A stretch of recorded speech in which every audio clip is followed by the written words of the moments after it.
기부 사회를 맡은 경성대학교 사회학과 진지현입니다. 반갑습니다. 일단은 다시 한번 일부의 대표 소개해 주신 세 분을 소개해드리겠습니다. 자료발제 먼저 발표해 주신 프로복지 상사라고 소개합니다.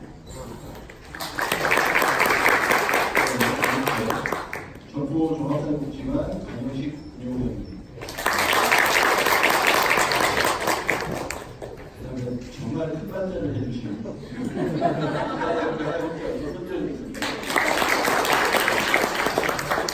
나름대로 이제 세 분 발표하시면서 아마 굉장히 감정적으로 받아들이신 분들도 있으실 것이고 이제 머리로 생각해야 되는 부분도 있었을 것 같습니다. 그런 부분에 대해서 대표 손을 세 분께 맡겨드리겠습니다. 먼저 서울특별시 사회복지 상협회 박정희 사무총장입니다. 부산복지개발원 이신정 책임연구원입니다. 그다음에 맨 밑에 동서대학교 사회복지학부 김종준 교수입니다.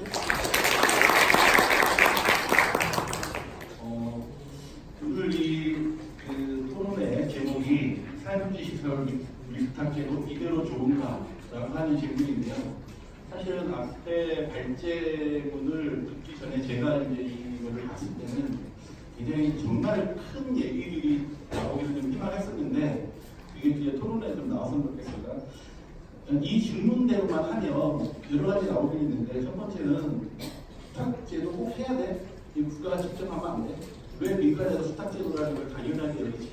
이런 답이 있을 수 있습니다. 지금 이제 이런 문제에 대해서는 이제 사회서비스원이라든가 중앙정부에서 말하는 공공성은 이런 식의 방향으로 잡힐 가능성이 없다라는 거죠.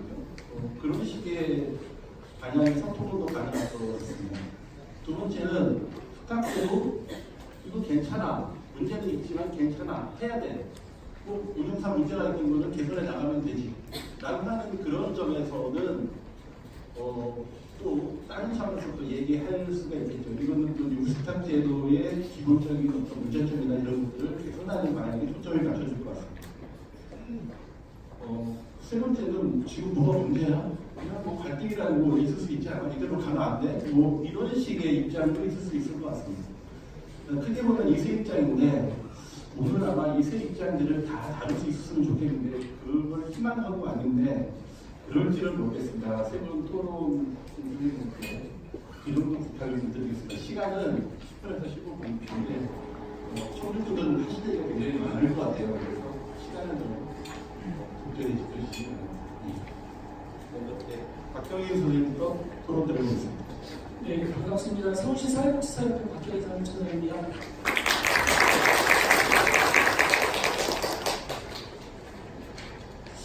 저는 이 토론 요청 받고 의리 지켜야 된다는 신념으로 다른 사람한테 넘기지 않고 떠넘기지 않고 왔어요. 제 전공은 다 아시겠지만 천국예술이 제 전공이고 위탁은 그냥 이렇게 사이드로 이렇게 하는데 제가 서울의 얘기를 이제 가지고 왔습니다. 왜 그랬냐면 저희가 2008년도에 이제 오세훈 시장이 계실 때 오세훈 시장님이 조례 개혁안을 하나 들고 나왔어요. 뭐냐면 그 당시에는 위탁이 3년이었는데 3번 이상 하면 이제 그만하는 거예요.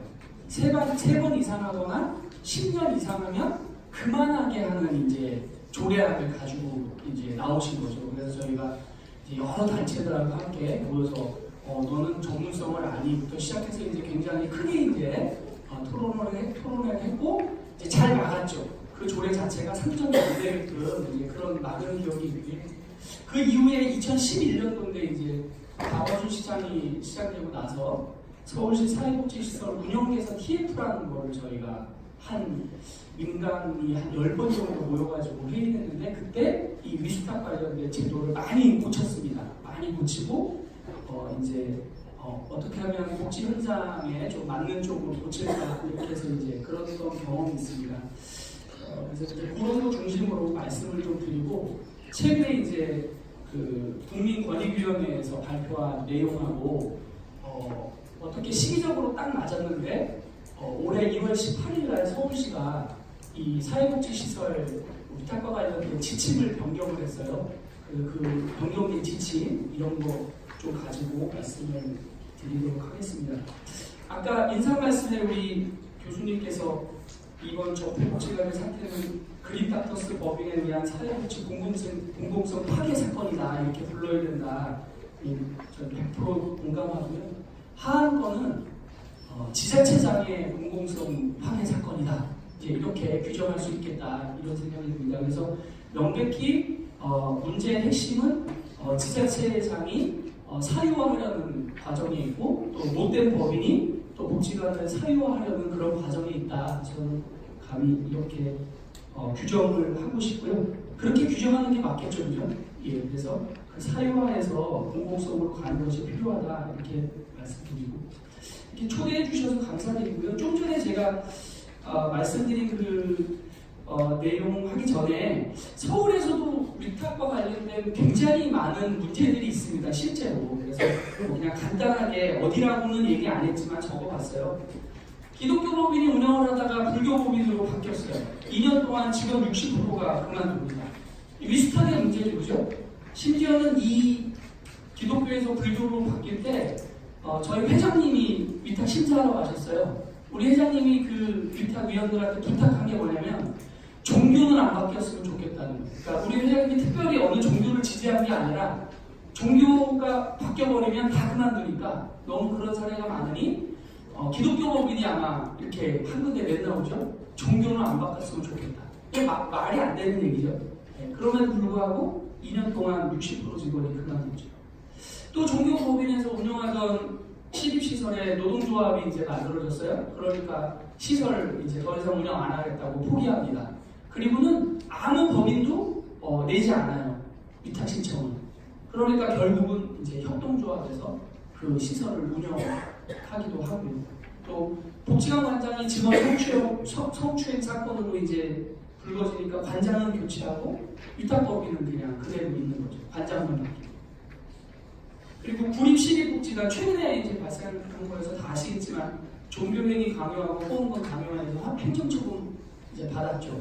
들리는 얘기로는 아마 조만간 시설 다 내놓는 걸로 그렇게 아마 정리가 되는 것 같습니다. 또 이 시설의 이제 위탁 문제가 또 이제 관건이 되겠죠.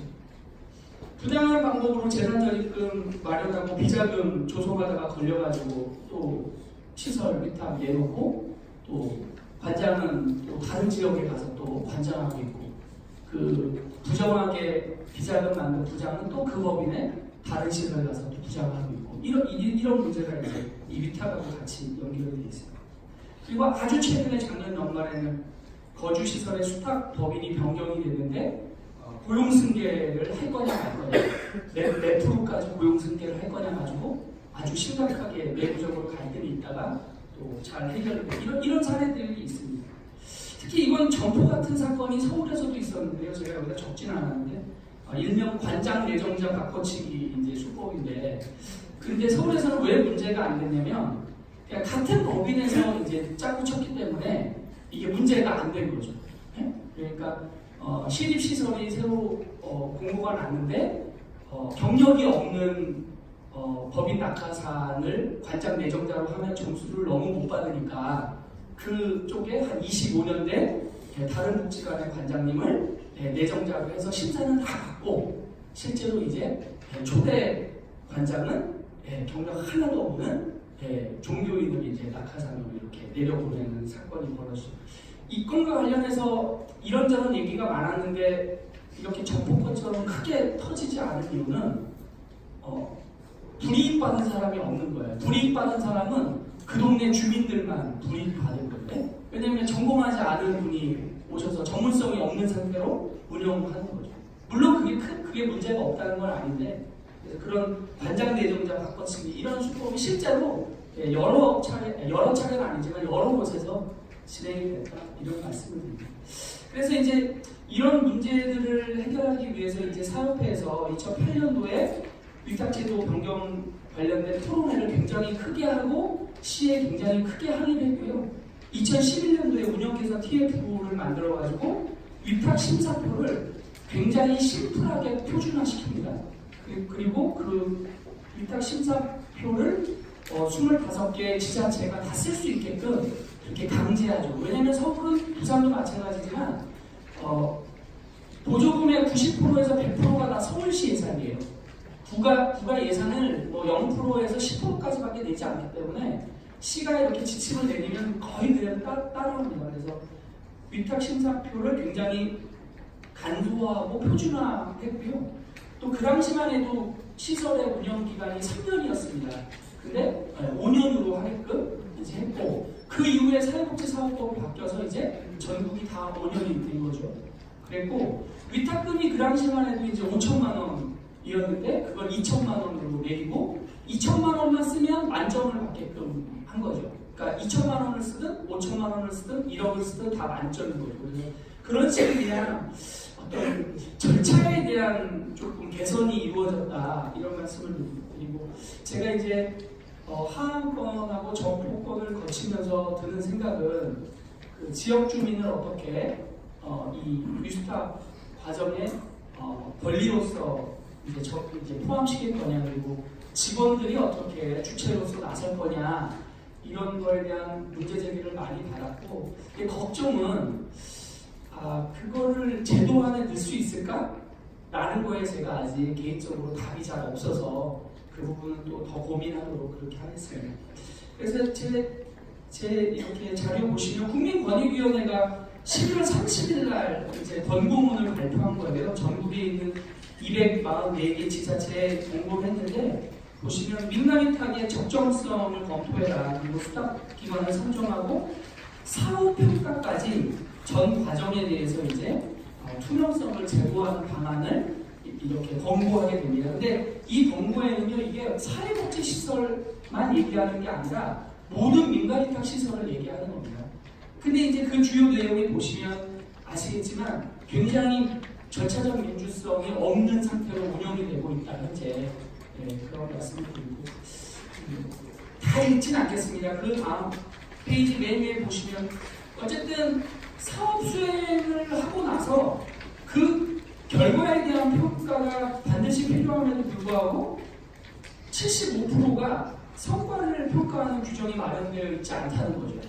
그러다 보니까 지자체가 선거 끝나고 나면 이제 이렇게 선거에 도와주신 분들 이렇게 이제 위탁을 하게 되는 그런 이제 나쁜 버릇이 이제 반복되고 있다, 이렇게 말씀드리고, 그래서 이 국민권익위원회에서는 이제 개선 방향으로 이제 준비 단계에서부터 좀 세부 기준을 마련해서 적정성을 검토해라, 그리고 선정 과정이 공정하고 투명하게 운영될 수 있도록 해라, 그리고 마지막에 사후 관리에서 성과 평가를 반드시 실시해라, 이런 이제 권고를 이제 하게 됩니다. 서울에서는 이제 아까 말씀드린 2011년도에 그 사회복지시설 민간위탁과 관련된 지침을 서울시가 저희 협회하고 이제 간소화한 이후에 크게 그 지침에 대한 이견이 없었어요. 왜냐하면 그 지침에는 그 전에 우리가 겪었던 불합리한 제도들을 어느 정도 다 이제 커버를 한 거죠. 그래서 서울에서는 적어도 시립시설은 크게 법인이 돈 문제로 문제를 일으키거나 성폭력, 추행 이런 걸로 말썽을 일으키지 않는 이상 시가 그 시설을 계속해서 다시 재입학을 줍니다. 근데 또 그것도 문제인 거죠. 30년씩 35년씩 이제 한 법인이 사유화하게 되고 그러다 보니까 이제 최근에 어떤 일이 벌어졌냐면 뭐 다 아시겠지만 관악구의 땡땡 노인복지관에서는 할아버지가 위탁을 맡았는데 이제 손자가 관장을 하다가 성추행을 일으켜서 이제 쫓겨나게 되죠. 아마 이 법인은 요 뒤에 보시면 이제 위탁을 못 받는 걸로 올해 연말까지만 하는 걸로 이제 그렇게 정리가 되는 그런 또 문제가 같이 발생하더라는 겁니다, 지금. 그래서 이 위탁 문제가 그렇게 교수님 좀 전에 말씀하신 그 세 가지 중에 이렇게 쉽게 해결될 문제는 아니다, 이런 말씀을 드립니다. 그래서 이제 서울시 얘기를 잠깐 말씀드리면 두 번째 페이지 중간에 보시면 시가 1월 18일 날 시립사회복지시설 위탁제 선정 및 관리 지침을 이제 개정하게 됩니다. 그래서 이 지침에는 사회복지시설 민간위탁과 관련된 모든 업무를 이제 총망라하는 지침인데 공무원들을 위한 지침이에요. 그 말씀은 공무원들이 이제 계속해서 업무가 바뀌니까 잘 모르는 거죠. 그래서 이 지침을 굉장히 세부적으로 이렇게 정리해 놓은 건데 그 주요 개정 내용 첫 번째는 보면 위탁제를 공개 모집하여야 하는 경우를 아예 지침에 명시를 했습니다. 그리고 필수 공고 사항을 명시했는데 밑에 이제 짝대기 그 세 가지입니다. 그래서 보시면 행정처분으로 보조금 환수 2회, 시설장 교체 행정처분 이런 데는 위탁에 참여할 수 없게 해놓은 거죠. 두 번째, 해당 시설 종사자가 법인이 인권, 상호 문제, 보조금 횡령 이런 주요 비위로 시설장 교체 행정처분을 받거나 벌금 이상 처벌을 받으면 재위탁에 참가할 수 없게끔 규정을 했고요. 또 수탁자 상정심의위원회 심사 결과 70점 미만 또는 최소 충족 기준 미달로 적격자 없음으로 판정되는 경우에도 위탁에 참여할 수 없도록 이렇게 위탁에 참여 못하는 아주 세부 기준을 정해놓은 거죠. 이렇게 되니까 이번에 문제가 된 땡땡 복지재단, 이렇게 말씀드리는 진각복지재단은 앞으로 위탁에 참여할 수 없죠. 그리고 관악구에 있는 땡땡 노인복지관 법인도 이제 앞으로는 위탁에 참여할 수 없게 되고 굉장히 큰 법인 하나도 이제 참여를 할 수 없게 됩니다. 그러다 보니까 요즘 서울에서는 큰 종교법인이 위탁에 참여하지 않습니다. 왜냐하면 계속해서 문제가 발생하니까 그게 종교 문제든 성추행 문제든 후원금 문제든 계속해서 발생을 하니까 위탁에 잘 참여하지 않으려는 이제 그런 움직임도 함께 있다 이런 말씀드립니다. 다음 페이지 위에 보시면 두 번째 이번 그 지침의 어떤 특징이라면 시정 운영 방향을 사회복지시설 위탁 선정 기준에 반영했어요. 그래서 첫 번째 밑줄 친 거 보시면 시설장을 제외한 종사자 고용 의무를 필수 공고 사항으로 집어넣습니다. 그래서 이렇게 되니까 이제 시설장님들이 우리도 계약직 노동자인데 왜 시설장은 위탁을 하면 위탁의 고용 대상이 아니냐 이제 이런 얘기를 많이 하셔서 이 부분은 좀 고민을 해봐야 될 것 같아요. 그죠? 그러면 시설장도 다 위탁에 포함시키면 법인만 바꿔야 되잖아요. 근데 여기서 이제 제가 굉장히 중간에서 어려움을 겪는 건 기존 법인이나 새로 들어온 법인이 서로 생각이 다르다는 게 있는 거예요. 기존 법인은 철수하면서 다 고용해줬으면 좋겠다는 생각을 가지고 있고요. 새로 들어오는 법인은 될 수 있으면 많이 바꿨으면 하는 생각을 가지고 있는 거죠. 그래서 그 중간에서 사회복지가 할 수 있는 역할이 뭔가 이게 이제 요즘 제 고민입니다. 제 고민을 얘기하려고 그런 건 아닌데. 그리고 두 번째, 비정규직을 어떻게 정규직으로 전환할 건지에 대한 계획을 이제 내게 합니다. 시가. 그래서 부산도 마찬가지겠지만 정규직 직원이 있고 비정규직 직원이 몇 명씩 꼭 있는데 이 비정규직을 어떻게 정규직으로 전환할 건지에 대한 계획을 내게 합니다. 그리고 이제 세 번째는 밑줄을 안 쳤는데 서울시가 사회복지시설 운영 법인 인증 사업이라는 걸 합니다. 그래서 첫 해년도에 6개의 시설을 법인 인증을 해요.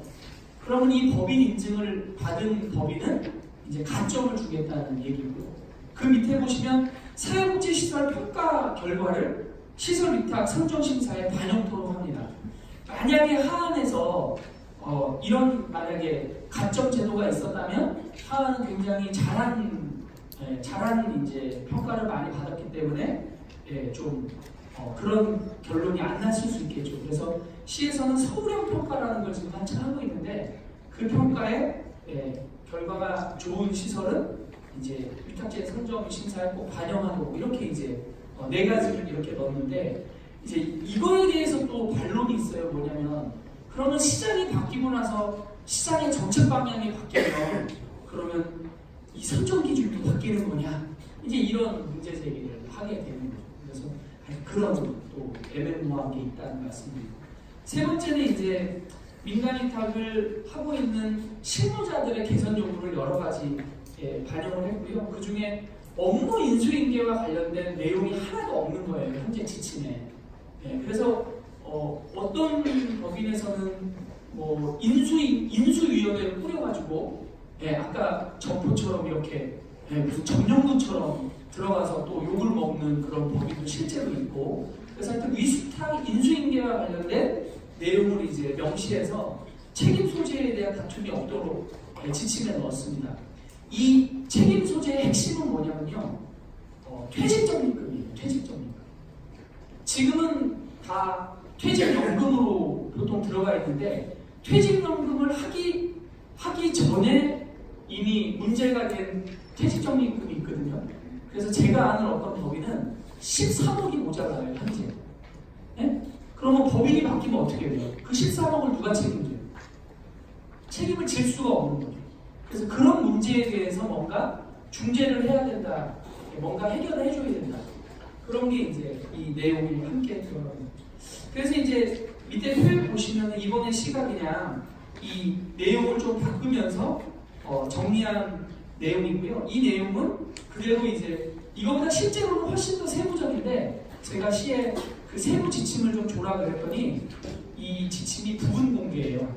그래서 제가 볼 수 있는 내용이 있고 공무원들만 볼 수 있는 내용이 있는데 뭐 크게 다르지 않다고 하면서 안 줘요.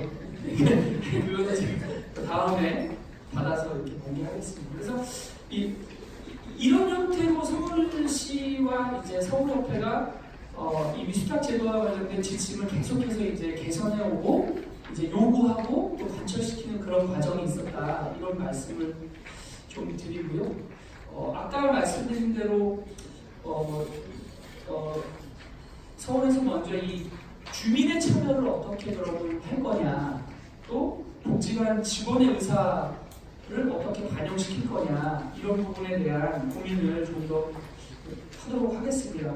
그래서 이제 제 결론은 좀 뜬금없는데 제가 쭉 이번 두 복지관의 사태를 이제 이렇게 겪으면서 이의 신청 제도를 도입을 해야겠다, 이런 생각이 드는데 이의 신청 제도가 의미가 실질적으로 가질 수 있을까? 이런 고민을 또 하는 거죠. 이의 신청 제도는 둘 수 있는데 그 제도가 실질적인 효과를 발휘할 수 있을까에 대한 고민이 좀 되고요.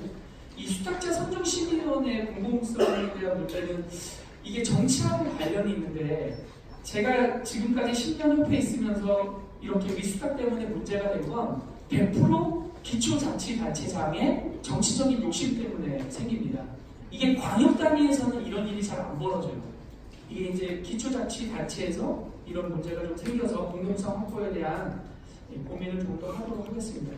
고용승계 내용 의무화하는 거 당연하다고 생각하시는데 실제로 고용승계를 의무화한다고 써 있는데 바뀌고 나면 1년 만에 한 30% 바뀌고 2년 만에 60% 바뀝니다. 저는 이 고용승계 내용의 의무화가 실제로 세부적으로 어떤 내용이 더 포함이 돼야 될지에 대한 좀 내용이 포함돼야 된다, 이런 말씀드리고요. 아까 말씀드린 대로 복지관 위탁 기간이 끝나면 반드시 성과 평가를 해서 성과가 좋은 어떤 운영 법인에 대한 인센티브를 반드시 줘야 된다, 이렇게 생각합니다. 다짐 드릴 수 있는 건 서울의 관리 지침에 제가 지금 말씀드린 내용이 명시될 수 있도록 제가 더 열심히 노력하겠습니다. 고맙습니다. 네, 시간은 좀 됐지만 서울서 내려오신 분보다 좀 다르셨습니다. 가지고 계신 분들은 시간을 잘 주시기 바랍니다. 반갑습니다. 해바라기 신정입니다. 저는 그 앞에 설명 말씀을 잘 들었습니다. 저는 오늘 토론과 관련해서 발제에 대한 토론하기보다는 주최 측에서 두 가지 표를 주셨어요.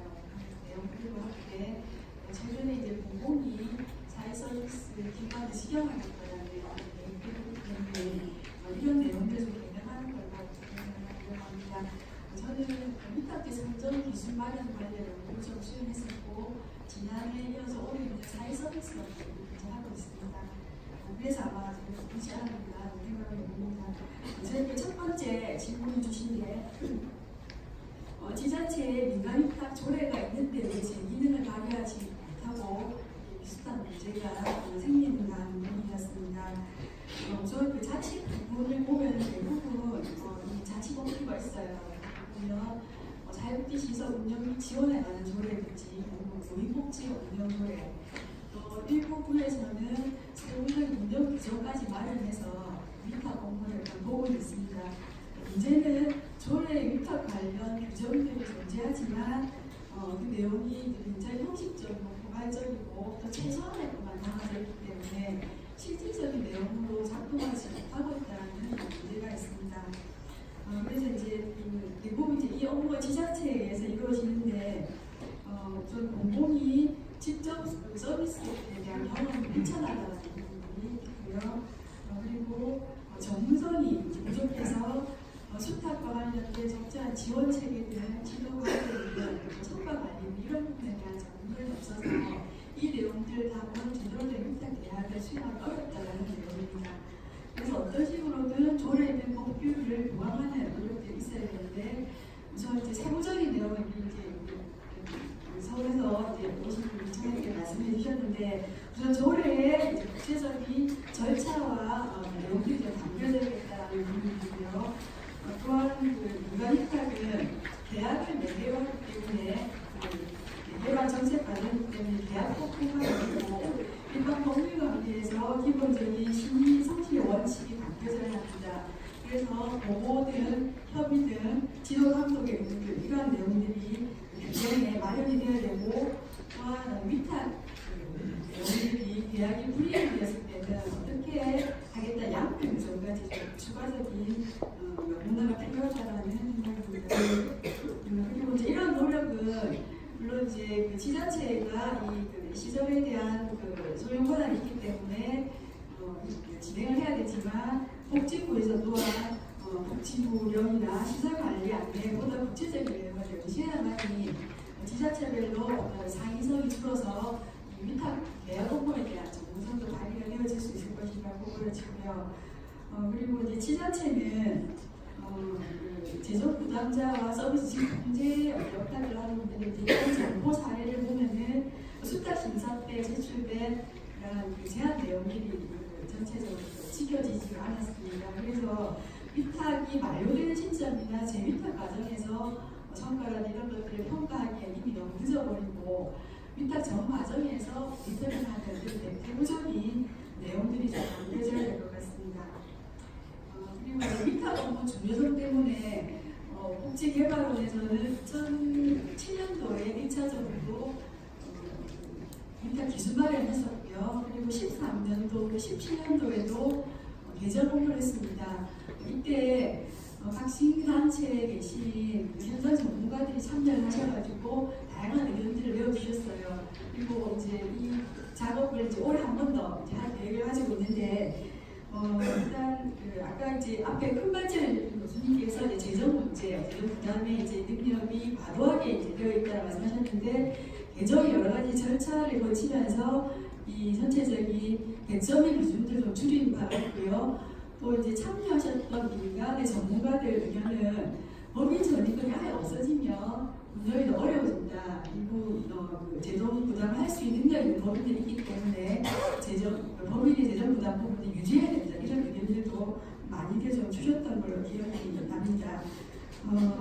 그런데 이제 중요한 거는 말씀드린 대로 이제 대부분의 위탁 기준이 복지개발에서 만든 위탁 기준을 대부분 지자체가 이제 준용을 하고 있습니다.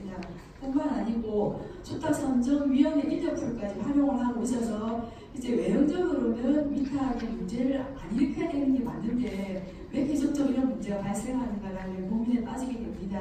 그래서 위탁 기준을 더 세부적으로 보완한다고 해서 이게 다 가능할까? 이제 그것만으로는 되지 않겠다라는 아무리 완벽해도 되지 않겠다라는 생각을 하게 됩니다. 그래서 이제는 이제 개별 조직 간의 변화가 좀 필요하다는 생각이 들고요.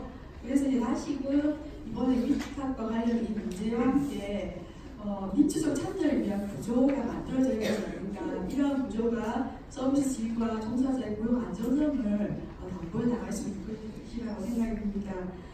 이제 운영법인의 내부 투명화와 또 공공성 실현의 절대적인 역량이 이러한 조직 단위의 변화를 줄 수 있는 구조를 만드는 것들이 역할을 할 것이라고 생각되어지고요.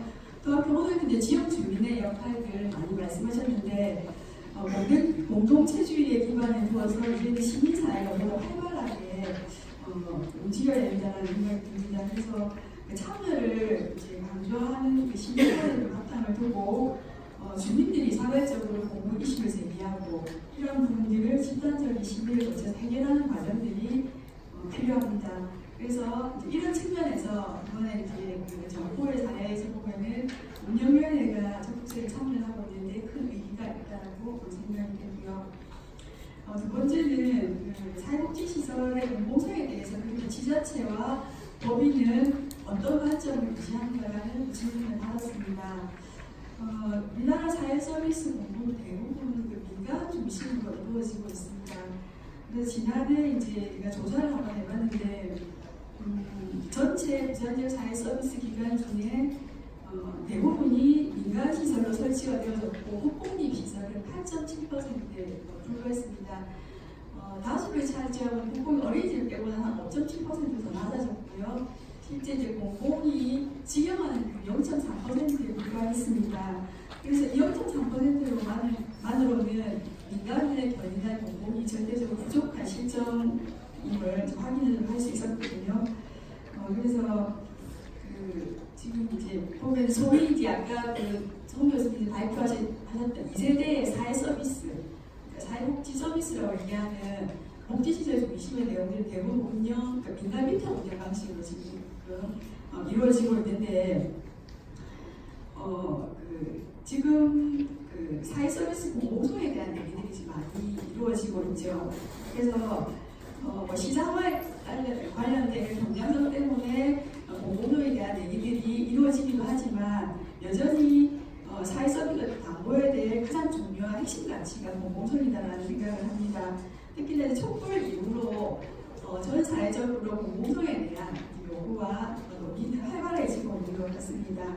그래서 공공성이 뭐냐, 굉장히 다의적으로 쓰여지고 있는데 우선 공공성이 이제 확보되기 위해서는 절차적 공공성, 절차를 추구하는 유연한 그 절차적 공공성과 내용적인 공공성 두 개의 부분을 할 수 있겠습니다. 그래서 이제 형식적 공공성, 절차적 공공성은 우선은 이제 공공기관이 공적 기관으로 직접 개입을 하거나 참여하는 뿐만 아니고 민간에 지원하는 이런 역할까지 포함을 할 수 있고요.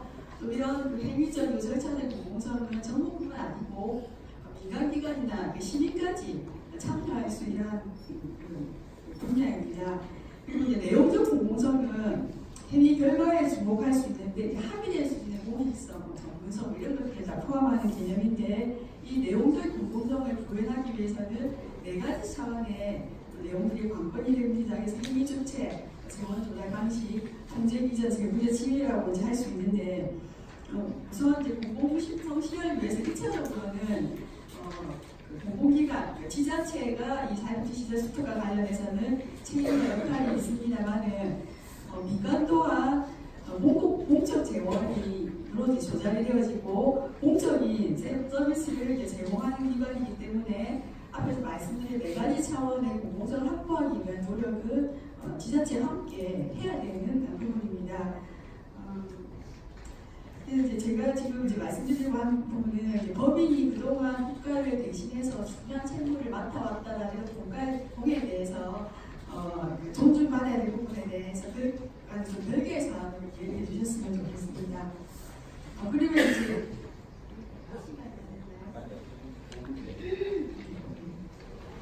그래서 그 사회복지시설과 불러서 공공성을 보면은 실제로 지자체 편주소를 보면은 지자체나 법인들이 그 역할을 하고 있지 못한 부분이 상당히 많습니다.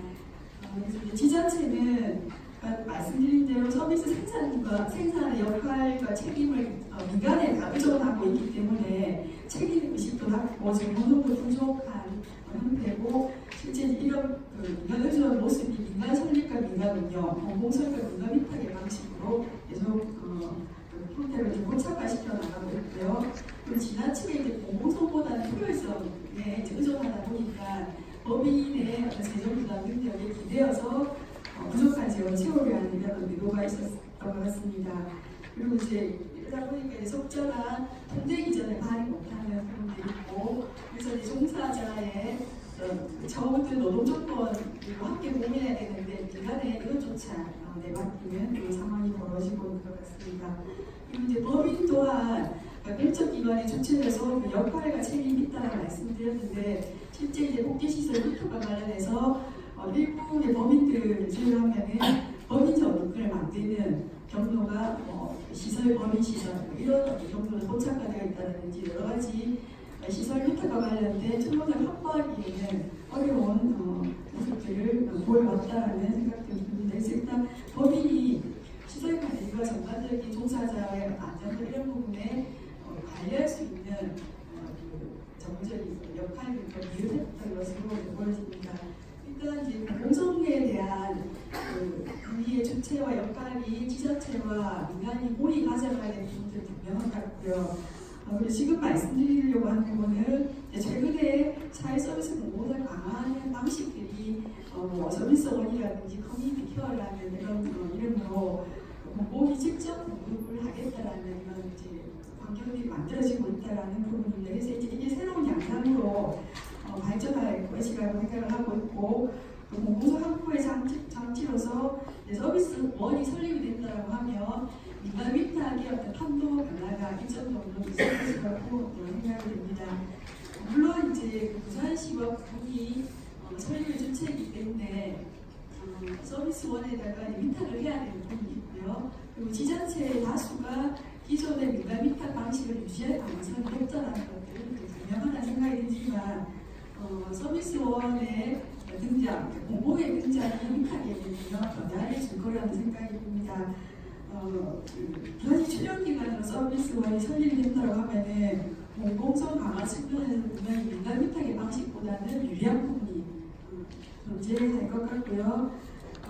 그리고 이제 공적 지위가 이제 법인에게뿐만 아니고 종사자에게도 부여가 되기 때문에 종사자는 사회적 공공성이라는 부분에 가치를 실현할 수 있는 서비스의 전문성만을 발휘하는 하면 되는 구조가 만들어질 것이라고 생각을 하고 있습니다. 그래서 이제 기간 5년에 공부만이 할 수 있고 또 서비스원에서는 그 자체의 직영을 통한 사업 수행뿐만 아니고 서비스 종사자를 직접 고용을 하면서 고용 안정성이라든지 위탁 관리와 관련된 여러 가지 기술이나 연구 기능들 그리고 민간에 관련된 상담과 컨설팅 장려까지 수행을 할 수 있을 거라고 생각합니다. 그래서 앞서 말씀드렸던 민간 의존도가 높은 부산시 시점 0.3%에 불과한 공공 직영 비율이나 이러한 부분들이 공공의 등장으로 인해서 민간이 견인할 수 있는 부분으로 위탁에도 영향을 일부 미칠 것이라는 기대를 해봅니다. 이상입니다.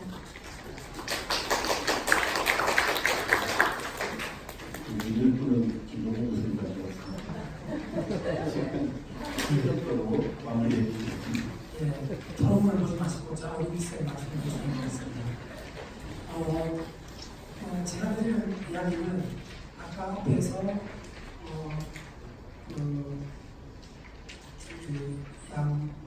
양호사 선생님이 하셨습니다. 이건 너무 문제가 있는 것 같은데 법적으로까지 중대한가? 이런 우리 마음속에 존재하지만 수면 위로 올리지 않는 이 문제 그리고 공공성 이야기하지만 대체 공공성이 어떻게 보호받고 어떻게 구현을 해나가야 될 것이냐 이 시점에 저는 있다.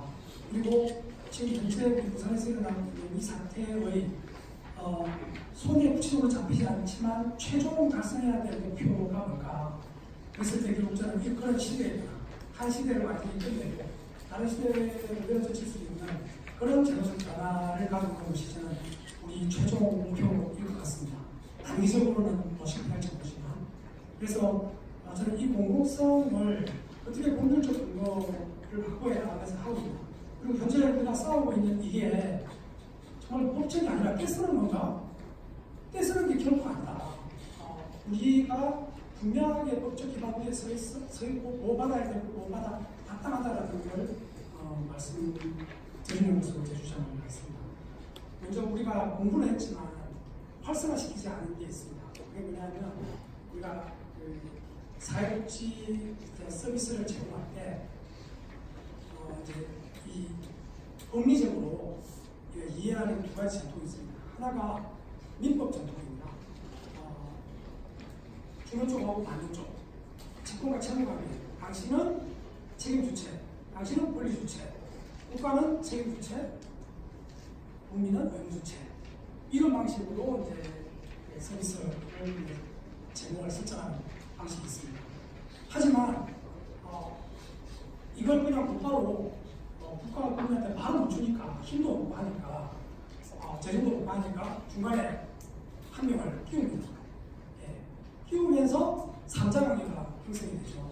그럼 그 3자 관계에서 국가가 수탁자의 위탁자의 국가가 수탁자인 법인에게 주면서 원래는 국민들한테 이런 서비스를 줘야 되는데 믿고 주는 거야. 믿고 주는 거야 라고 하는 이 법적 전통이 사회법 전통입니다. 그런데 우리 현재 이 법적 구조는 제3자인 국민들을 생각하라고 하면서 실제로 그걸 잘 반영 안 하고 상당히 민법적인 전통에 의해서 해석하고 처리를 합니다. 그래서 우리가 주장했던 요구들을 가지고 보겠습니다. 첫 번째가 법인이 나쁜 놈이야. 이겁니다. 수탁자 책임론이 뭐냐. 법인이 나쁜 놈이야. 이게 어디서 나온 거냐. 바로 민법적 전통에서 갖고 있는 선량한 관리자의 주의 의무. 이 원칙에 따라서 나옵니다. 줄 때 너 이거 제대로 해라고 나하고 계약 맺은 거니까 제대로 해. 제대로 안 하는 네가 잘못되면 우리 뺏어버린다. 계약 파기야. 라고 하는 이야기죠. 그래서 우리 부산 친구 우리가 위탁조례 제12조에 보게 되면 딱 등치가 되어 있습니다. 수탁기관은 위탁사항을 처리하기 있어서 선량한 관리자로서의 주의 의무를 다해야 한다. 그리고 실제로 잘못을 저질러요. 제가 이 두 가지 추상적 과실을 적었는데 일단 수탁자 적격성 시에 위탁자에게 알린 관장 배정자를 수탁기관 결정 후에 이행하지 않은 거. 그리고 또 위탁 근무 개시 전에 준비 과정에서 부당하게 관장 권한 대행을 임명하고 그 권한 대행 임명이 부당하다는 과정에 이 정의를 묵살하고 이런 거죠. 주의 의무라고 하는 거는 위탁자가 우리하고 계약을 맺을 때 이런 걸 좀 잘 살펴서 우리 위탁 계약 체결할 때 이 정신을 해치지 않도록 네가 잘 살펴봐야 돼, 주의해줘야 돼 라는 건데 맞대로 안 되죠. 지멋대로. 그래서 우리는 수탁 체결을 해라 라고 이야기합니다. 확실하게 법적 기반이 있습니다. 그리고 또 오늘 장영식위원님을 통해서 만드신 두 가지 추상적 과실이 아닌 법적인 사실. 임의대로 운영위원 고쳐버리자고 하는 거. 그리고 두 개의 의도. 한마디로 거짓말을 하려고 잘못한 거 아닙니까? 이런 것들이 수탁자의 선관주의 의무를 확실하게 불이행하고 있다. 그러니까 우리가 수탁자 물러나라 라고 이야기하는 거예요. 뭔가 이런 법적 기반이 있다는 거고요. 두 번째 위탁자 책임론은 아까 손지현 교수님께서 답변하신 전세적 주인입니다. 전세적 주인이 나쁜 놈인 거죠. 한마디로 법적으로 네가 잘 판단만 하면 충분히 지금 이 계약 파기할 수 있는데 안 하고 있고 미적되고 있고 용기를 못 내고 있는 이런 상황입니다. 그래서 먼저 대통령령으로 정해져 있는 행정권한의 위임 및 위탁에 관한 규정을 보면 제14조 3항에 위탁기관은 민간 수탁기관의 사무처리가 위법하거나 부당하다고 인정될 때는 이를 취소하거나 정지시킬 수 있다. 그러니까 위법성 여부를 따지기가 어려우면 적어도 부당하다는 것도 판단 못하고 있는 것보다 국지무처럼 이런 이야기입니다. 충분히 부당하죠.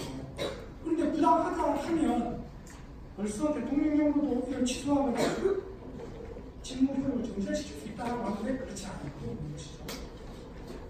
그리고 직무 위탁 조례 제13조에도 결국 이 과정의 전체적인 책임은, 감독 책임은 구청장에게 있습니다. 그리고 제7조에서도 민간위탁심의위원회가 또 다른 이 건으로 정말 잘 되는지 안 되는지 건으로 열릴 수가 있습니다. 소집만 하면 됩니다. 제7조 제4항에 2항 4호에 보면 그 밖에 민간위탁과 관련하여 구청장이 회의에 붙이는 사람이 있습니다. 자, 그리고 이 17조에서도 계약 해지에 대한 걸 언급을 하고 있습니다. 계약 해수로 보면 제17조 2항 2호에 보면 수탁기관이 제12조의 의무 또는 계약 조건을 위반하거나 수탁사무를 수행하지 아니한 때 하고 있습니다. 이 부분은 뭐냐면 친구 측에서 위탁자가 유권 해석을 하면 됩니다. 그럼 유권 해석의 권한을 가지고 있는 기관이 어디입니까? 친구 측입니다. 근데 우리가 해석을 내릴 때 이게 마지막에 법원에 가서 판결이 날 수도 있든 우리가 실패하거나 아닐 수도 있든지 간에 우리가 원하는 판결이 나든 안 나든 간에 그 권한을 가지고 있는 기관이 유권 해석을 내리면 됩니다. 그런데 그렇게 하고 있지 않은 것이죠. 그리고 약정서에도 보면 약정서 제16조에도 보면 위탁자는 다음 각 호의 사유와 발생할 때는 위탁을 해지할 수 있다. 공공사업 또는 공익사업상 필요한 때. 자, 우리가 하고 있는 사업이 공익사업 아닙니까? 우리가 뭐 이익을 누리려고 하는 겁니까? 그런 게 아니지 않습니까? 그랬을 때 충분히 법적으로 뭔가 법적으로 근거 있는 행위를 할 수 있다는 거죠. 행위를 하고 있는 것이 문제다. 그렇기 때문에 우리가 투자할 때 의리닥터스의 수탁 차례를 요구하는 것은 당연하고, 그리고 친구층이 뭔가 빨리 결정을 해봐라, 판단을 내려라 라고 촉구를 해놓지 않습니까? 저는 촉구 이상의 이야기 주장을 해도 된다라는 것입니다. 그래서 만약 그렇다고 하면 친구층이 지금 뭐하고 있는가, 근데 바깥에서 조금 더 떠들어주면 용기를 낼 수 있나? 아니면 친구청장이 밑에 있는 아래에 있는 말공무원한테 똑바로 안 합니까? 라고 한마디 해야 되는 게 아닌가? 아니면 그 말고 우리가 모르는 뭔가가 있는 것인가? 이런 의심을 갖고 우리가 주장을 할 수 있다는 것이죠. 하지만 제가 말씀드린 대로 이 두 가지 민법적 전통에서 입각해서 채권과 채무관계로 사회복지 문제를 보게 되면 누가 빠져있냐? 결국 그렇든 간에 이 과정들에서 피해를 보게 돼요. 주민입니다. 주민과 시민, 전체 국민입니다. 그래서 제3자는 바로 사회법 전통에 입각해서 법리를 전환시켜 나갑니다. 그런데 지금 우리나라의 법적인 해석을 보게 되면 분명히 교재는 나오지만 실제 판결에서는 보면 민법적 전통에서 판결하는 게 많습니다. 그리고 국민들의 권리, 주민들의 권리는 상당히 구체적 권리가 아니라 추상적 권리에서 입각해서 해석이 되고 판결나는 경우가 많습니다. 그렇기 때문에 앞으로 우리가 공공성을 강화한다라고 할 때에는 바로 이 제3자의 국민, 시민, 주민들이 좀 더 권리와 권한을 갖도록 이 전 과정에 참여하도록 만드는 것이 대안이다. 그렇다고 했을 때 공공성 강화의 핵심적인 내용이 뭐냐? 바로 민법적 전통 안에서 수탁자와 수탁자와 위탁자의 이 둘의 관계에 의해서만 뭔가를 결정하고 하는 게 아니라 실제로 그 서비스를 받아서 행복을 누리고 삶의 질이 개선되는 주민과 시민과 국민들의 이해를 대변할 수 있는 사람들이 이 과정에 더 많이 참여할 수 있도록 해주는 것. 그것이 공공성 강화의 진정한 길이다. 그래서 사회 서비스로 가든 사회 서비스로 가지 않든 간에 이 문제는 저는 이런 시각이 우리 사회복지의 전반의 자리를 잡아야 된다라고 보고 있습니다. 특히 5년짜리 수탁 이제 법인 이제 보장받지 않습니까? 5년. 그동안에 법인들이 이 5년에 대해서 얼마나 문득을 들이겠습니까? 나름 운영의 안정권을 확보할 수 있습니다. 그럴 때 역시 5년의 안정권에서 계속적으로 괜찮은 구청이, 괜찮은 법인이만 기대할 게 아니라 괜찮은 구청과 괜찮은 법인이 그렇게 갈 수밖에 없도록 견제하고 감시하고 할 수 있는 제3자를 제도적인 영역 안으로 넣어서 권리와 의무를 부여한다고 하면 그것이 곧 공공성 강화의 길이다. 이상입니다.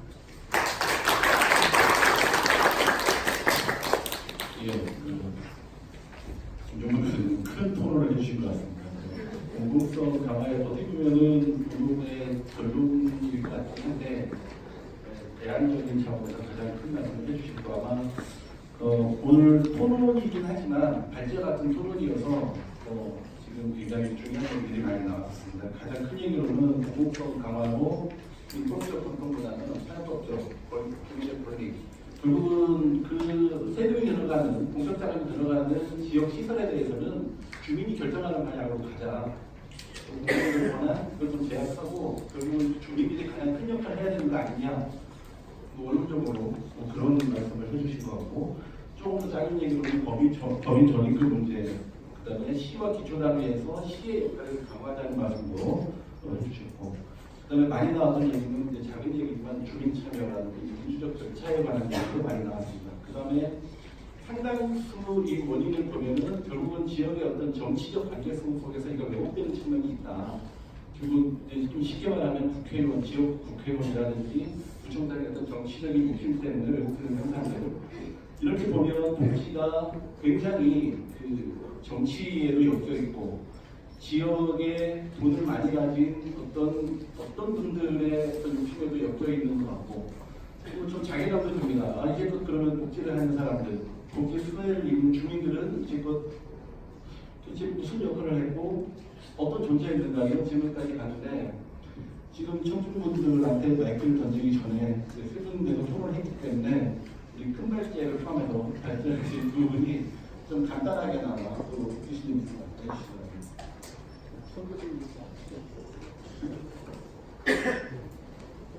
네, 프로 이야기 들으면서 마음 정리를 좀 해보려고 했는데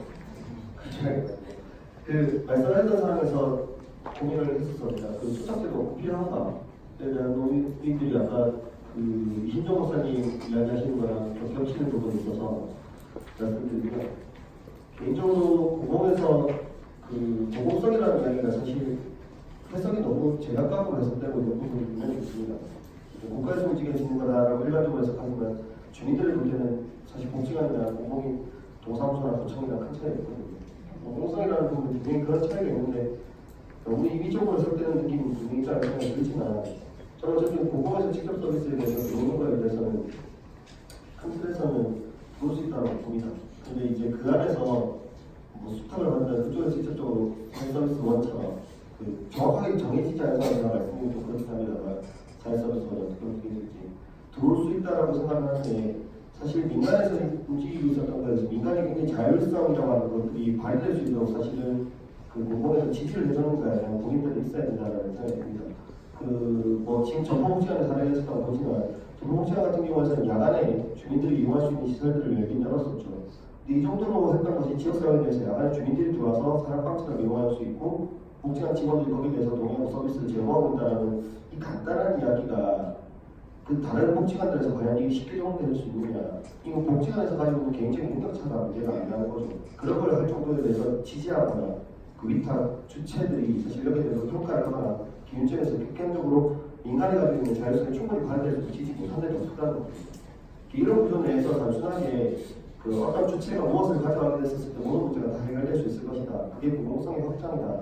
라고 해석하는 것은 사실 굉장히 임의적인 부분이라는 생각이 듭니다. 그래서 민간이 가지고 있는 장점이 충분히 커져 있고 거기에 대해서 공공이 못했던 부분에서 보완하겠다는 생각이라면 동의는 될 수 있겠지만 유스통 문제가 이런 문제들까지 건드려지게 될 것이냐고 저는 그게 공공이 들어오면 해결된다고 보지는 않습니다. 오히려 아까 말씀드렸지만 민간이 가지고 있는 좀 더의 자율성 계속 말씀드리지만 특징들이 충분히 더 발휘될 수 있도록 하기 위한 조건들이 먼저 맞춰져야 다음에 공공성에 대한 확장 누군가가 들어왔었을 때 더 확장된다라고 하는 이야기는 꺼내질 수 있지 않을까라는 생각이 조금 듭니다.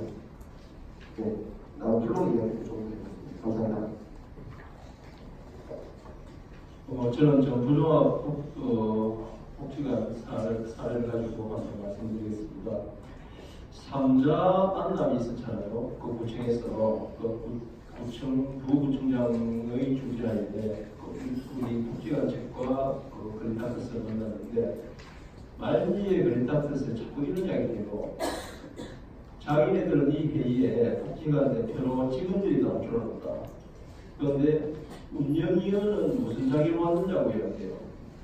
그래서 제가 뭐라고 이야기했냐면 여러분들이 사회복지에 대한 롤 이해의 가장 대표적인 발언이 지금 그 발언이다.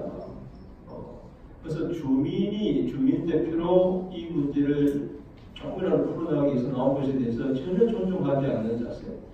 그 다음에 자기네들의 논의가 밀리면 자기 걸고는 하는 자세. 이런 것들이 아주 대표적인 법인 자세인 것 같아요. 그래서 금방 여러분들이 많은 이야기 하시고 주민의 권리도 이야기하시고 이런데 사실은 직접 민주주의의 가장 기본 단위가 마을이지 않습니까? 그래서 마을의 그 민주주의가 무너지는 사태를 보면서 주민이 침묵해야 된다는 것은 그 사람들의 논의인 것 같아요. 그래서 제가 그날도 뭐라고 얘기했냐면 정보복지관의 사태가 이렇게까지 온 것의 가장 기본적인 것은 여러분들이 복지에 대한 마인드 자체가 잘못되어 있기 때문이다. 왜곡되어 있기 때문이다. 그 가장 대표적인 발언이 지금 그 발언이다라고 이야기했습니다.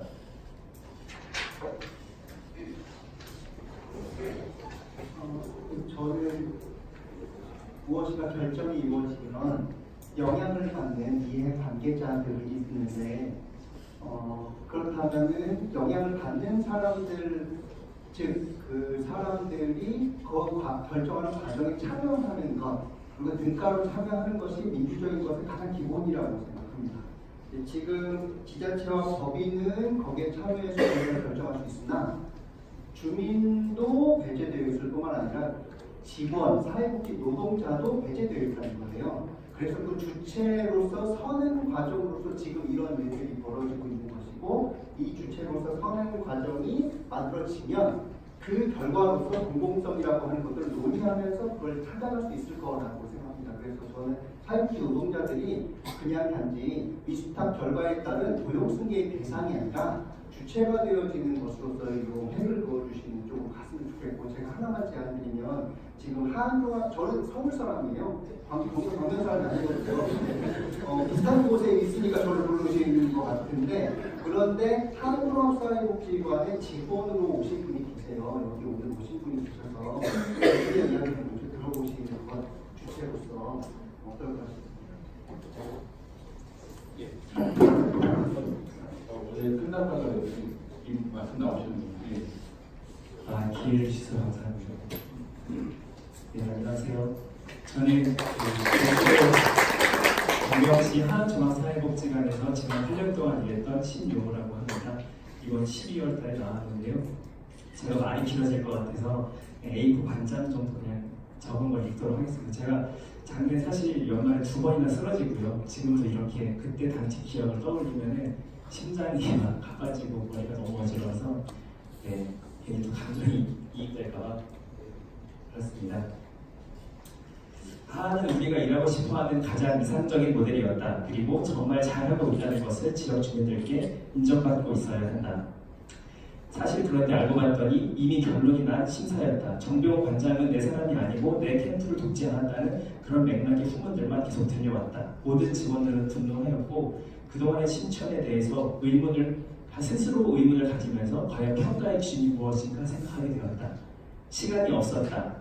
일주일 만인 12월 4일에 인수인계를 준비하고 통보를 받았는데 당시에 다음 날인 12월 5일까지 고용승계 명단을 시에 제출을 하고 있다. 그날의 하나의 소통 방식은 끈질기고 수평적인 토론이었는데 하루 만에 우리 모두의 의견을 모아서 결정하고 그만둘 것인지 계속 일할 것인지 정하는 것은 말도 안 되는 천하였다.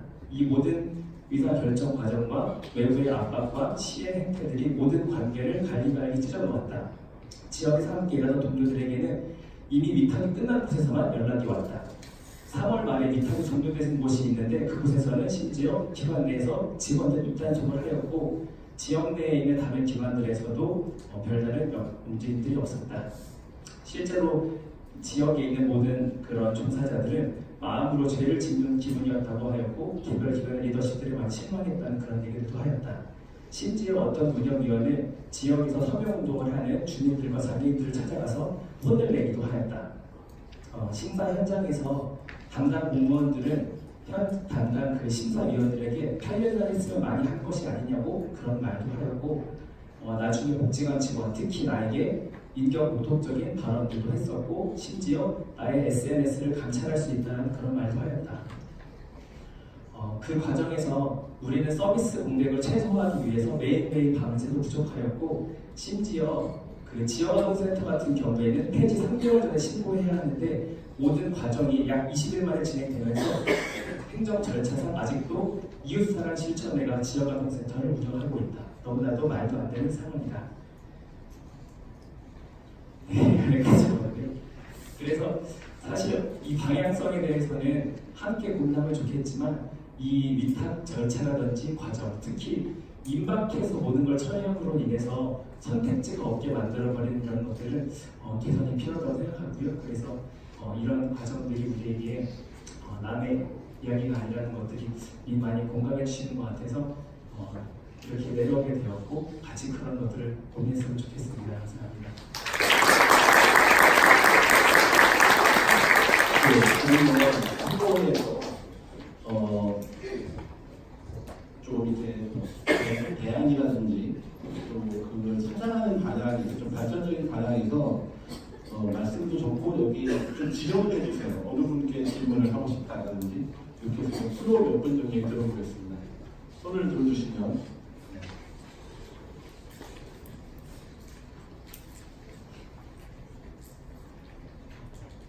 이게 제가 생각하기에 구체적인 예가 두 개 들어보면은 좀 예민해지는 장면도 있어서 아마 좀 떨어지겠지만 좀 더 좀 보편적으로 일반화시켜서 얘기는 할 수 있을 것 같습니다.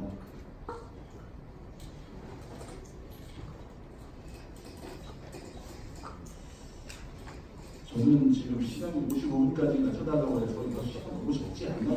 되게 많이 것처럼 같아요. 예, 그러면 생각하실 동안 우리 토론님께서 좀 추가하신 얘기 좀 있습니까?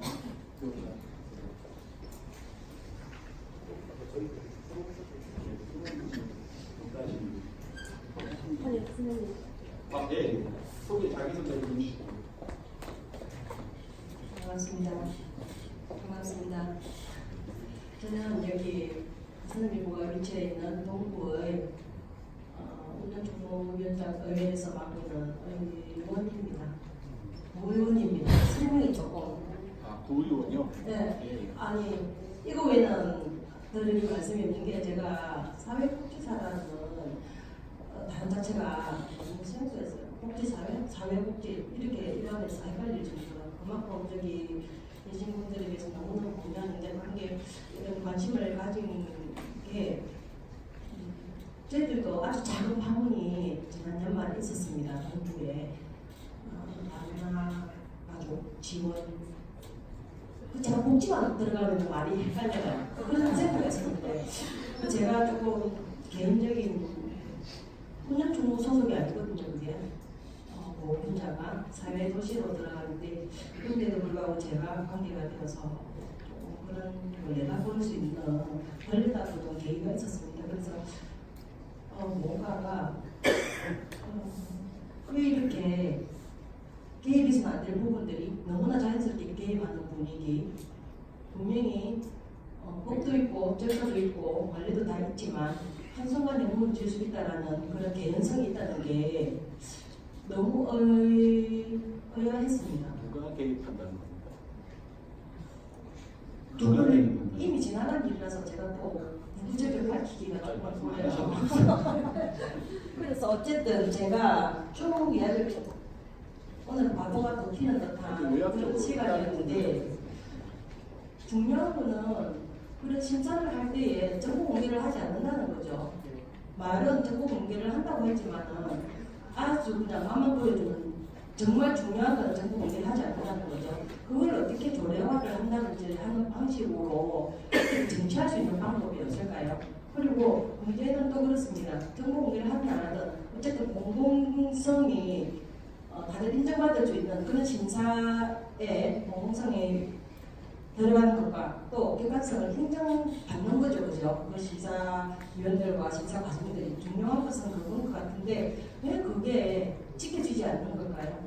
저는 사실 여기서 의원이기 때문에 우리 동구에도 조례로 뒷받침할 수 있는 부분은 뒷받침을 해야 되겠다는 생각을 가지고 왔습니다. 그래서 도움을 요청합니다. 자, 그리고 남기십니까? 여기 좀 지금 같은 이승민 의원님 좀 말씀해 주시면 좋겠습니다.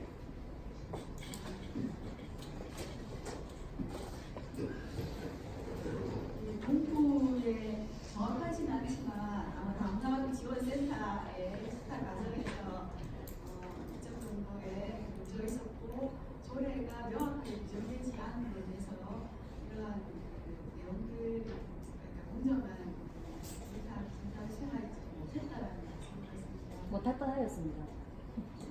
못할 뻔하였습니다. 못할 뻔하였으나 그래도 잘 되었다고 합니다. 그래서 일단 그 조례에 대한 부분 제가 말씀드렸습니다. 그래서 이제 지금 현재는 이제 상위법에 따라서 정부의 영향을 받고 굉장히 이제 최소한의 외형만 갖춘 규정으로 만들어져 있는데 이것들이 더 세부 구체적으로 절차와 내용들이 담겨진다고 하면은 분명히 이제 공무원들에 있어서는 행정을 보는 기본 업무가 조례에 기본하기 때문에 이분들의 어떤 명확하다 이후에 숙탁에 영향을 미칠 거라고 생각합니다. 그래서 이제 일단은 의원님께서 기자회견에 참석을 하셨고 또 그러한 그 필요성들을 알고 계시기 때문에 지역의 주민들 공무원과 함께 부분을 작업을 하시는 거죠. 또 함께 이제 아까 제가 이제 복지부에서도 이런 거 함께 해야 되고 이제 중앙에서 이제 이 조례 세부적인 내용들을 권고하는 이유 중에 하나가 이 조례 부분들 시설 완료 부분들은 자치단체장의 권한사항이라는 영문이에 대한 답변 참 많이 보더라고요. 하지만 이제 이 중요성을 시도지사 6명이 이런 데서 위수단 문제의 필요성들이 언급되어진다고 하면은 이것들이 세부적으로 만들어질 수 있는 가능성이 있다라고 제가 이제 법무실 이런 데서 이제 좀 의견을 요청한 적이 있습니다. 그래서 세부적인 조례 내용들 이런 부분에 대해서 계속적인 요구를 하는 것들이 필요하고 또 함께 고민하는 조언들에 대해서 이렇게 만들어내는 작업들 이런 것들이 실천적으로 이어져야지면 가능하려고. 저는 사회자지만 이 문제에 대해서 저도 이제 사실은 넓게 보면 연구원 위탁심사에 참여했던 그 교수 직원으로 참여했던 사람 느낌적으로 좀 요 질문에 답을 드리면 제가 느낀 거는 기초 단위에서 조례가 만들어지고 어떤 규칙이 만들어지는 건 저는 100회가 거의 무용지물이라고 봅니다. 그러니까 어떤 규칙이 만들어도 그 심사위를 구성할 수 있는 단계에서 이미 답이 다 정해져 있고 결정이 어떻게 계산에 나올 거라는 그 예측을 가지고 구성이 되기 때문에 이거는 얼마든지 지자체 장의 의도가 관철되고 미리 어떤 의도가 개입되어 있다면 이거는 막을 방법이 없습니다. 그래서 제가 볼 때는 심사원단 자체를 구단위에서 시단위라든가 심사위원 풀을 랜덤으로 해서 누가 될지 모르는 상황으로 그런 식으로 아예 심사를 구청장이나 이런 데서 예약력을 못 끼치는 방법으로 심사위원을 구성할 수 있는 방법이 아니면 물론 더 근본적인 방법이 있겠지만 이 심사 구성만을 갖고 제가 얘기를 드린다면 이 심사위원 구성 권한을 지자체에서 다른 데로 넘겨야 된다. 좀 더 큰 다음에 좀 더 무작위로 해서 어떤 인물이 여기에 심사위원으로 들어갈지 모르는 상황 이런 상황으로 적어도 최소한 그 정도는 돼야 이 심사 결과가 어떻게 될지 모르는 거죠. 이미 심사 결과가 어떻게 될지 대충 알고 심지어는 어떤 경우는 제가 전화 받은 적도 있어요. 그러니까 교수님이 어느 날 전화가 왔어요. 교수님이 어느 심사에 들어갈지도 모른다는 거예요. 아직 심사를 결정을 안 했는데 들어갈지도 모르니 들어가시면 잘 부탁드립니다. 이런 전화를 받은 적이 있거든요.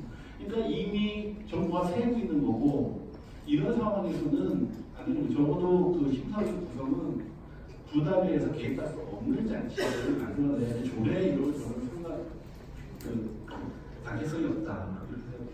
또 다른 질문 없으십니까?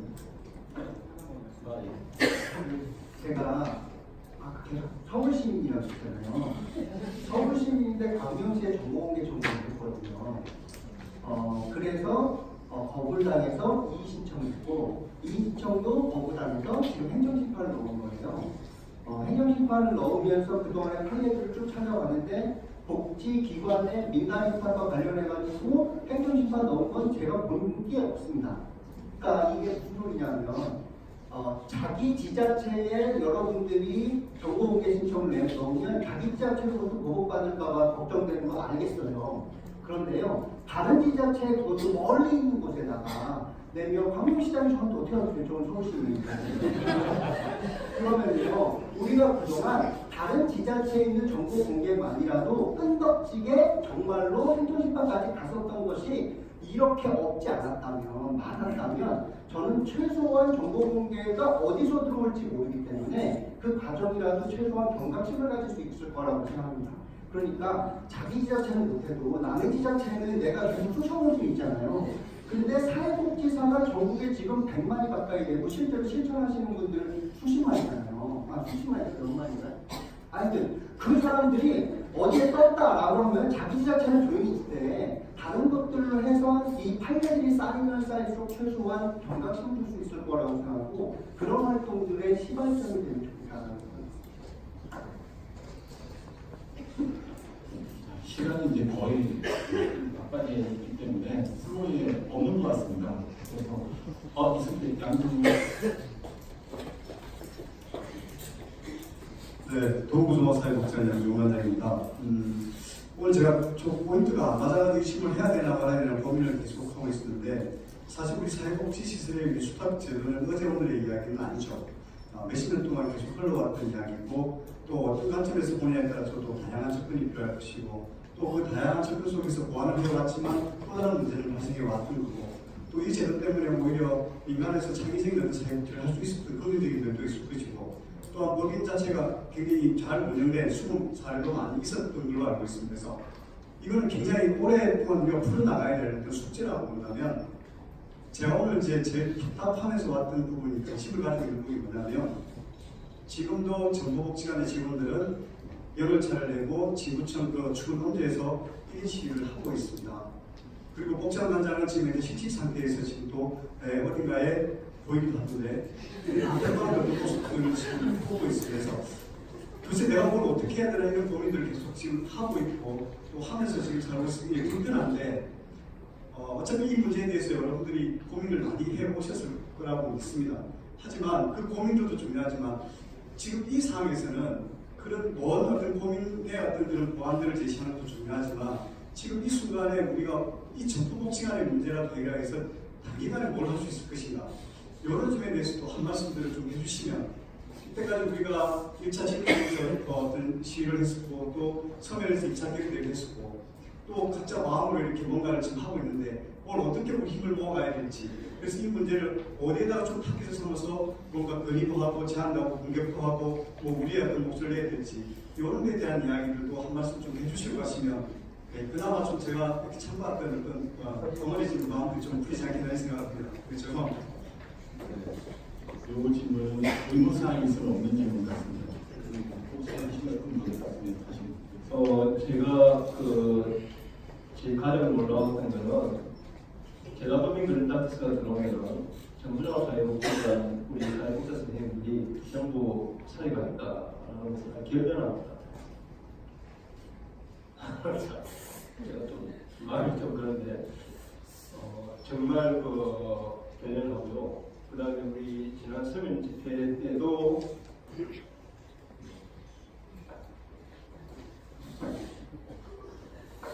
말씀하신 것이 1월 9일날 재단 이사장과 이사들이 들어왔을 때 사실 금이 났다고 하는 솔직한 부분들 그러면서 이분들이 좀 고마워 계십니다. 자기 자리 지키고 밤에도 지키고 있고 저도 사실 걱정입니다.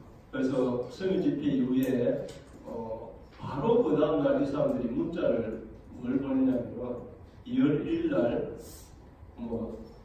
사회복지기획위원회를 열겠다. 그리고 간장 채용과 2명의 사회복지사 기관 채용 문제를 논의하겠다. 또 이런 이야기를 하고 있습니다. 그래서 이 문제에 대해서 집회만이 최선의 방법을 아니지 않습니까? 그 다음에 지금 설 연휴가 있고, 설 연휴 끝나고 나서 어떤 동력으로 이분들을 보호할 것인가? 저는 처음부터 끝까지 말씀드리지만은 우리 정부종합사회복지관 복지 노동자들 보호하는데 제가 최고의 관심과 초점을 갖고 있습니다. 그런데 이분들이 하루하루 굉장히 힘든 스트레스를 살고 있고 한 분은 뭐 일반적으로 가장 내정자로 지명을 하니까 너무 스트레스 쌓여서 한 1분 동안 병가를 갔다 왔습니다. 그리고 제 아내가 그분하고 영도까지 가서 하루 종일 이야기도 하고, 그래서 지금 현재 이 부분에 대해서 사회복지계가 정말로 연대해서 어떤 보호 정책을 갖고 있을 것인지 저도 사실 보고 싶었습니다. 그런데 이제 그 말씀이 나오셨으니까, 그래서 현재 정보조합 복지관의 현재 상황은 이런 상황이다. 그리고 실제로 2월 1일부터 계단에서 들어오면 어떻게 할 것인가, 이런 거죠. 저는 일단 112로 신고를 했습니다. 강도 들어왔다고. 그리고 대응을 하자. 뭐 오해되는 날이 아니라 뭐 그쪽에서 나중에 저한테 손배소를 하든 어떤 방법을 하더라도 저는 막아야 되겠다. 뭐 어떻게 막을지도 모르겠습니다. 그래서 그럴 때 우리 사회복지계에서 어떻게 도와줄 건가, 어떻게 우리 직원들을 보호할 건가, 이런 것들은 굉장히 심각한 문제다. 또 지금 현재 상황에서 가장 절박한 상황이다, 이런 말씀을 드립니다. 그리고 우리 직원들은 한치도 틀림없이 자기 일에 최선을 다하고 있다라는 말씀을 드립니다. 네,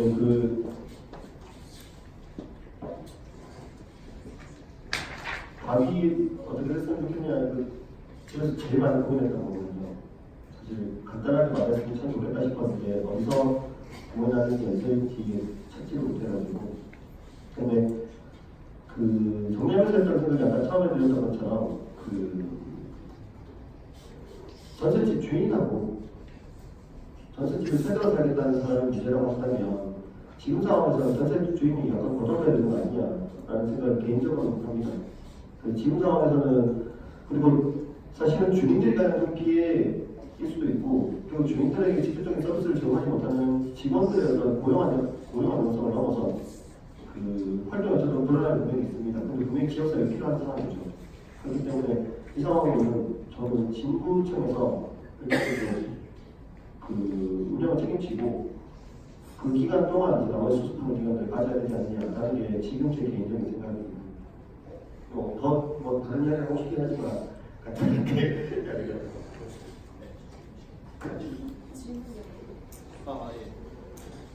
마지막 질문을 하겠습니다. 시간이 지금 주최 측의 요청보다 오버돼서. 제가 사실 여기 와가지고 한 번도 정보복지관에 집회나 뭐 이런 거 빠진 적은 없는데, 좀 전에 전화를 한 통 받았습니다.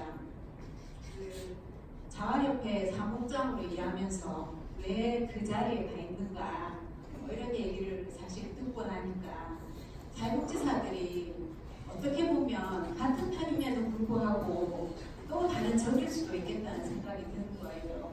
저는 정보복지관에서 15년을 근무했습니다. 제가 가장 어려울 때 복지관에서 제 손을 잡아줬기 때문에 지금은 또 정보복지관 운영위원입니다. 2018년 1월부터. 자활협회에 와 있으면서도 꾸준히 복지관에 대한 걱정을 했던 이유는 제가 가장 어려웠을 때 제가 사업을 하다가 말아먹고 이 복지라는 그 굴레에 들어와가지고 정식 사회복지사가 되고 그동안 굉장히 힘들었던 과정들을 거쳐왔기 때문에 제가 저기 있는 분들보다도 어찌 보면 정보복지관에 대한 애정은 더 많습니다. 2002년 취업할 때부터 들어와가지고 지금 2017년 6월까지 근무를 했는데요. 거의 15년을 같이 근무했습니다. 직원들을 보면 제가 나올 시기에 16명이 그만뒀습니다. 운영위원이 되고 보니 다른 위원들보다도 오히려 정보복지관에 애정이 더 많습니다. 근데 어떻게 보면 우리 사회복지사들이 공공의 적일 수도 있다는 생각이 드는 게, 이게 사회적인 가치로 보면 내일 아니면 그만이야 라고 생각하면 강화동입니다, 전체적으로. 근데 어떤 방법으로 도와줄까 생각해보면 저게 내일이 될 수 있다는 겁니다. 저도 얼마 안 있으면 사실은 나이가 있어서 사회복지계 얼마일지도 못합니다. 그렇지만 후배 사회복지사를 위해서 이렇게 나서야 되겠다는 생각이 있기 때문에 저도 계속 연관내고 나옵니다. 그리고 만약에 내일 저희가 또 자활협회가 집회가 있습니다. 그러면 저 지금 들어가서 계속 일해야 되거든요. 있거든요. 야간에 일하고 새벽에 2시간 더 일찍 출근합니다. 그렇게 해서라도 자활협회에 대한 일을 하면서도 그 현장의 일을 줄이지 않으면서도 열심히 이 활동을 하고 있는 건 여러분의 미래가 있기 때문이라고 생각을 합니다. 여기 참석한 분뿐만이 아니라 사실은 그 사회복지계에 있는 복지관 아니어도 사회복지계에 있는 모든 분들이 좀 심각했으면 좋겠습니다. 이상입니다.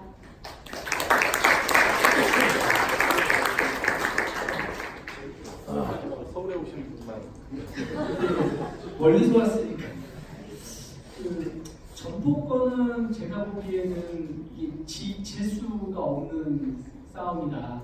이고 져서도 안 되는 싸움이고, 그래서 이제 이렇게 투쟁 기금도 좀 모으고 릴레이 시위도 좀 하고, 그리고 2월 1일 날 온대는데 그냥 무시하시고, 네, 무시하시고 그냥 할 일을 하는 거죠. 그래서 뭔가 행동 지침 같은 걸 좀 우리가 정해서 하면 좋겠다. 그리고 어차피 세상이라는 게 질긴 놈이 이기는 거 아니에요? 계속해서 무시하고 너는 주인이 아니야 이렇게 얘기하고, 또 구청에는 빨리 정상화해줘 이렇게 요구하는 거. 그래서 이 싸움을 잘 이겨야만 앞으로 그 수많은 리스탁 관련된 법인들이 바뀔 텐데, 그냥 약속 안 지키고 그냥 자기네 마음대로 해도, 야 청포도 그렇게 했는데 이렇게 나올 거 아니에요? 그래서 저는 뭔가 지침 방침 정해주시면 이렇게 자주는 못하지만 돈으로, 또 SNS로 열심히 하겠습니다. 방침을 정해주십시오. 그리고 알려주시면 열심히 하겠습니다. 시간이 지금 55분이었는데 미안합니다. 이상으로 마치게 오늘 나왔던 얘기 중에 그 지금 전토적인 현실적인 문제가 있지만 전체적으로는 이제 주민 지역사회의 참여와 책임성을 더 강화하는 게 앞으로의 가능성이다라고 하는 게 좀 지적적으로 하신 것 같습니다. 끝까지 들어주셔서 고맙고요. 그 다음에 또 서울서 멀리 오신 분들의 공통적인 단어가 하나 있는데 끈질기게 모릅니다. 여러분들이 끈질기게 우리 복지의 목적을 위해서 끈질기게 관심을 가지고 끈질기게 활동을 하는 게 필요할 것 같습니다. 네, 감사합니다.